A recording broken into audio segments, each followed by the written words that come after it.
Hello! In this video, we will have mock test questions for you to practice with and also sample answers. The videos will be separate, but you can follow the link, and good luck. Why do people go fishing? Most people I know go fishing as a way to relax and enjoy nature. But people also go fishing for more practical purposes, like to find something to eat for dinner. Do you like eating fish? Yeah, absolutely. I like all kinds of fish, ocean, freshwater, and shell. Not only is fish delicious, but it's also great for health. I try to eat fish at least a few times a week, often for lunch or dinner. Where can you see fish?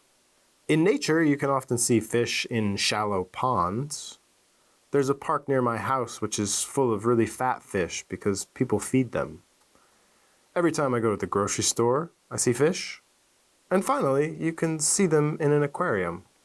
Which place is good for fishing in your country? I've only been fishing 1 or 2 times in my life, so I'm not the best person to answer this question. For serious fishing, the Atlantic and Pacific Oceans are great places to fish. For ordinary people, I would say whatever body of water is closest to them.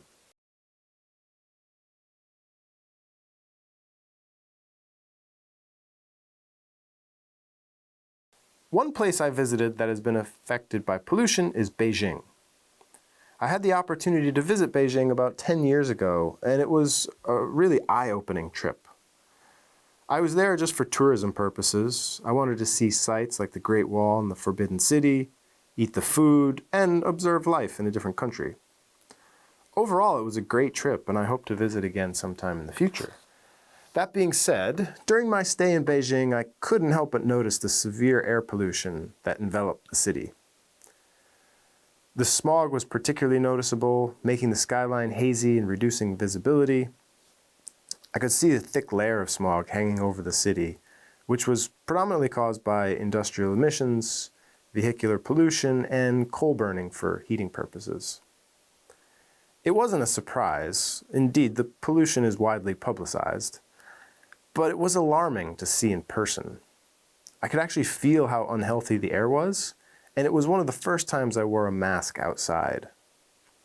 It was evident that the city's rapid urbanization and industrial development had taken a toll on the environment. The polluted air had a negative impact on my overall experience as a tourist, and I think it must have hugely negative impacts on the health of people who live there. It's not my job to tell other countries how to manage environmental policies and economic development, but the experience made me realize the urgent need for effective environmental policies and sustainable practices to combat pollution. It reinforced the importance of raising awareness about the consequences of pollution and the role each individual plays in protecting the environment. Witnessing the effects of pollution in Beijing motivated me to make more conscious choices in my own life and reduce my carbon footprint and advocate for environmental conservation. Visiting Beijing and witnessing the pollution that has affected the city was a stark reminder of the environmental challenges we face globally. It reminded me of my responsibility to contribute to a cleaner and healthier planet, and inspired me to support initiatives and actions that address pollution and promote sustainable practices. What kind of pollution do cities have? Cities have various types of pollution. First, there is exhaust from cars and factories that don't run on clean energy. But there's also just daily waste which can pile up and have a negative impact. There's also light and noise pollution. The light pollution makes it hard to see the stars at night and negatively impacts our sleep. And the constant noise, similarly, can make it hard to sleep or hard to concentrate. Why don't some people care about the environment? I think some people might find issues related to the environment too abstract or too far in the future. People often have immediate challenges that they need to deal with, so a looming disaster many years in the future can be hard to focus on.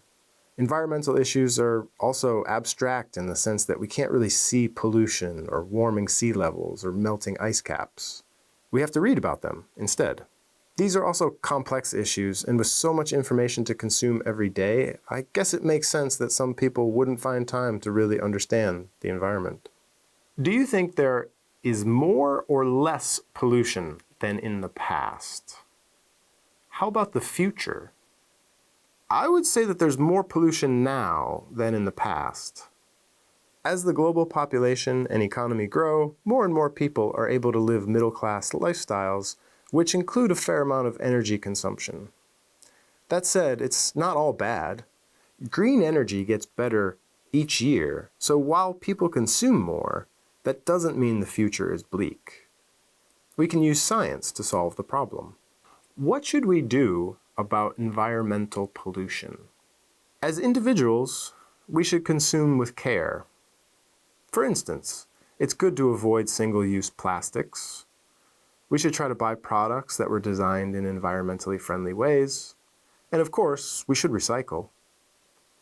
We should also use public transportation whenever possible, or drive electric cars. To really solve the problem, though, I don't know if individual changes in behavior will be enough. We'll likely need breakthroughs in clean energy technology and recycling processes to preserve the health of the environment for many years to come.